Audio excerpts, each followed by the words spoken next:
నిర్దిష్ట రాశులలో నిర్దిష్ట గ్రహాలు నిర్దిష్ట కాలమానం ప్రకారం సంచారం చేస్తూ ఉంటాయి. గ్రహాలు సంచారం చేస్తున్నప్పుడు కొన్ని శుభయోగాలు, కొన్ని అశుభ యోగాలను ఏర్పరుస్తాయి. అన్ని రాశులపైన ప్రభావాన్ని చూపిస్తాయి. కొన్ని యోగాలు కొన్ని రాశుల వారికి శుభ ఫలితాలను ఇస్తే, మరికొన్ని రాశుల వారికి అశుభ ఫలితాలను ఇస్తాయి. ఆగస్టు 26వ తేదీన ఒక అద్భుతమైన యోగం ఏర్పడుతోంది. ఆ యోగం ఏంటో ఇప్పుడు తెలుసుకుందాం. నవ పంచమ రాజయోగం ప్రస్తుతం మీన రాశిలో సంచరిస్తున్న శని, మిథున రాశిలో సంచరిస్తున్న శుక్రుడు 120 డిగ్రీల కోణంలో ఉండటం వల్ల, శని శుక్రులు నవపంచమ స్థానంలో ఉండటం వల్ల నవపంచమ రాజయోగం ఏర్పడుతుంది.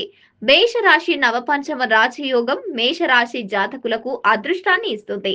మేషరాశి జాతకులు ఈ సమయంలో ఆర్థికంగా బాగా లాభాలు చూస్తారు. ఈ సమయంలో వీరు నూతన భాగస్వామ్యంలో వ్యాపారాలను మరింత విస్తరిస్తారు.